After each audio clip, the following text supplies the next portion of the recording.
Thank you for that introduction. Just before, something I always do just before I speak on the mic, usually it's to warm up the crowd, but usually it's for me just to warm up my nerves. But in Samoan culture, what we do is immediately, so it's this action, just rub your hands together, and then pati is clap. More pati means two clap. Oh, fast, absolutely, OC, fast thinkers. So when I say mili, mili. When I say pati, clap, more pati. Hey, hey. Hey, hey. Sweet. Is everyone ready? Ooh, is everyone ready? That's what I like to hear. Mili, mili, patia, patia, no pati, no pati. Hey, hey. Hey, hey. Oh, I feel better now. Thank you, everyone. Talapalava, Pulavanaka, and warm greetings to you all. My name is Annie Fruin, a proud Samoan, a proud daughter of the Most High, and a Hati community member of Otāhuhu. I am also the Senior Council Youth Librarian at Otāhuhu Library and the founder of the Whaleapa Youth Space, which I have now been running for 2 years. I am deeply honored to stand before you tonight as your guest speaker. It's a privilege to be surrounded by such incredible young people, high achievers, future leaders, and change makers who are already shaping the world around them.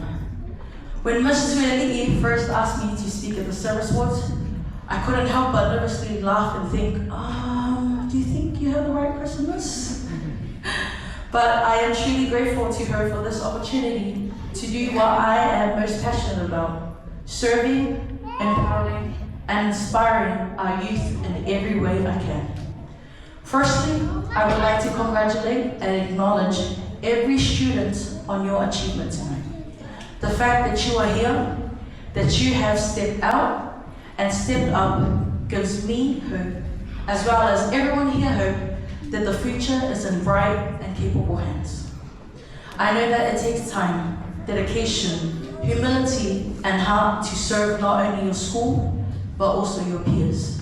And you might be sitting here today thinking, oh, it's just service awards, it's nothing. But no, service is everything.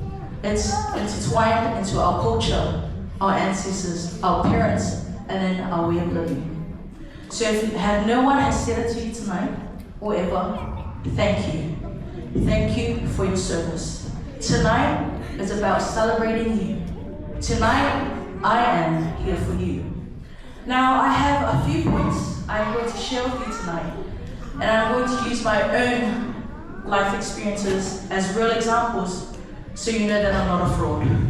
And so you know that I'm not just making up things in my head to tell you, to make you feel inspired.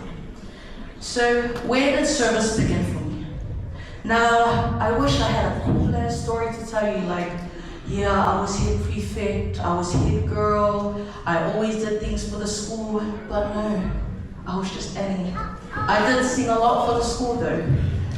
Your teachers probably know me as the girl who was always late to class, or always late to school, but let's not put it on that of thought. But anyways, this will be my first time standing up, speaking formally at my school, besides my talk during book week earlier this year. Service for me didn't begin with a title or a position. It started at home, in my community, and at church. I served in my church worship band, singing since I was 8 years old, and still am to this day. Every single Saturday, I could remember, was dedicated to band practice with my parents. We ran a big church, and me and my siblings were the only older kids in the church. But I am grateful because I bet those Saturdays have saved me from a lot of things. I also served at the age of 18 at the Otāhuhu Town Hall, doing volunteer work with the Otāhuhu Youth Panel on things like anti-bullying, emceeing for safety expos, etc. But before all of that, I saw it firsthand displayed through my parents. My parents set the example for me, and they planted their seed in me. So tonight, I would like to also congratulate and acknowledge every single parent here or at home on your child's achievement tonight. Thank you for your time. Thank you for believing in your children. Thank you for planting that seed of service and love into your child's heart, or else they wouldn't be here today receiving this award. So their success is your success as well. And for my sister, who's probably listening as well, I've never said it, but thank you, Mom and Dad, for planting such a huge seed of love and service in my heart. A prominent Samoan proverb that has shaped and continues to shape us goes like this. O le ala I le pule o le tautua.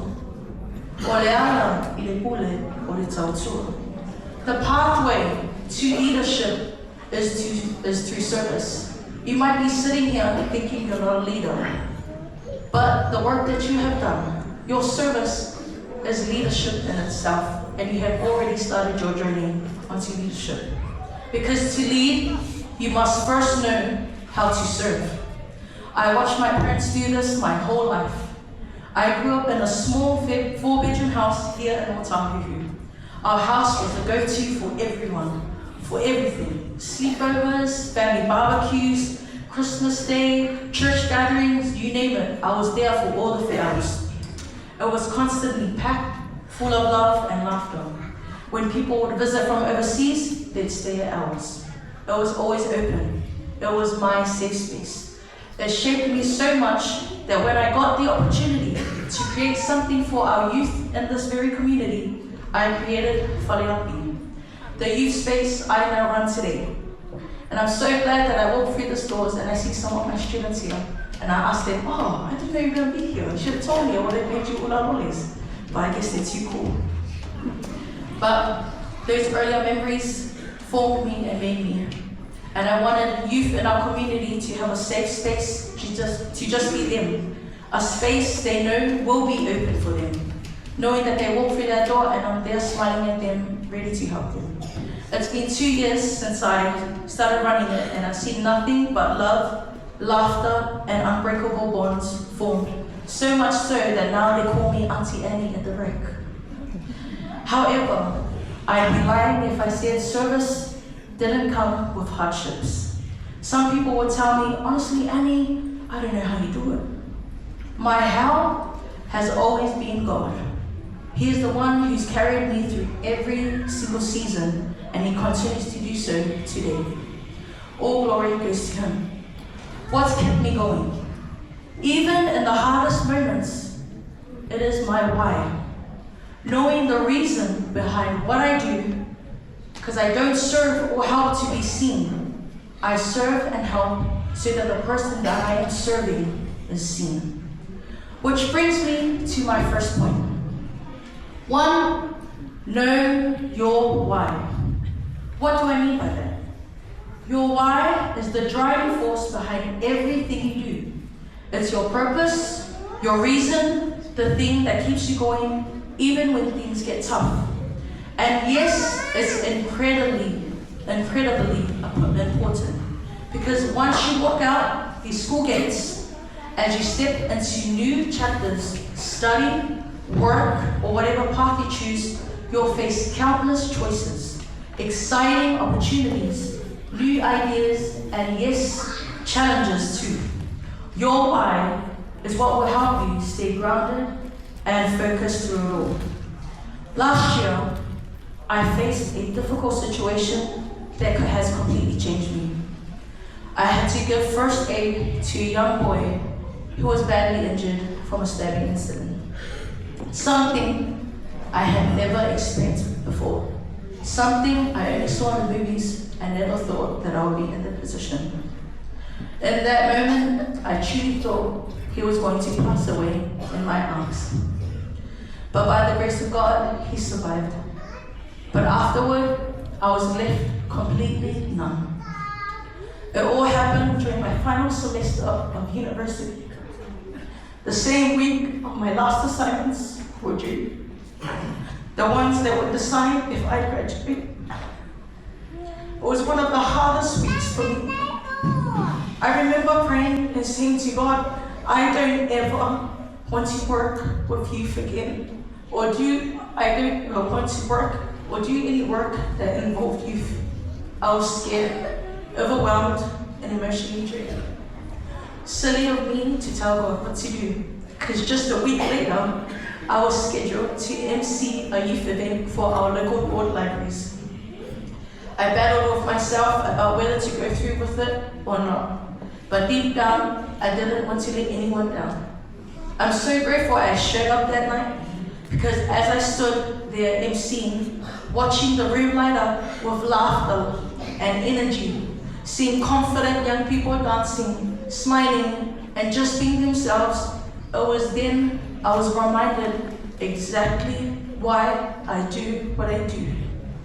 They were my why. The youth of this community is my why. That same week, I went back to work, and when my usual Faleapi kids came through the doors, it felt like coming home. I don't know what each of you will face once you leave these gates, because life can be unpredictable. There will be moments that will test you, moments where you might feel lost or unsure of your path. But if there is one thing I want you to hold on to, it's this. Remember your why. Remember why you started. Remember why you cared. And remember why you keep going. Because your why will carry you through every season, every challenge, and every victory. And as you continue to serve, lead, and dream, do it all with heart, with purpose, and above all, with love. Which brings me to my last point. Sorry, guys. Last point. Serve and lead with love. Do everything with love. There is a special type of service I want to capture tonight. The one that isn't fueled by obligation or duty, but simply out of pure love. I want to give an example. My mom used to drive an old lady here in Otāhuhu. She had a walking issue, so she needed to use a cane, and she would walk all the way to the Otāhuhu town centre to visit her husband at the rest home. She had no family here, but she chose to stay because her husband was sick at the rest home. One day, I remember driving past her and my mom stopped, and I said, "Mom, what are you doing?" She talked to the lady and said, "Hey, we'll give you a ride to wherever you need to go." From that day onwards, my mom's duty was to drop off this old lady to see her husband. So much so that she ended up going in the doors with her because she had no other loved members to see her husband. And even on her husband's last breath, she invited my parents and my mom to the funeral. Even though it was a different religion to us, my mom still went. And even till she left to Australia, she said her thanks. And that was where I saw service that wasn't fueled by obligation, but just out of pure love. My mom didn't get anything out of it. She didn't expect anything out of it. But that service is what makes a change in our community. That service is what counts.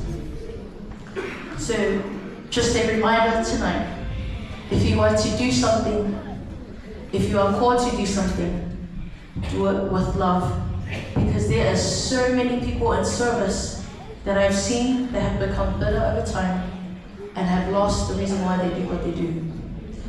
And I hope, because you guys are all young, still have that beautiful light and spark in you. I hope that as you go out, that you get to share the amazing love that your parents have shown you into a community that needs it. Because as I've worked at the library, I've seen a lot of things, some crazy things.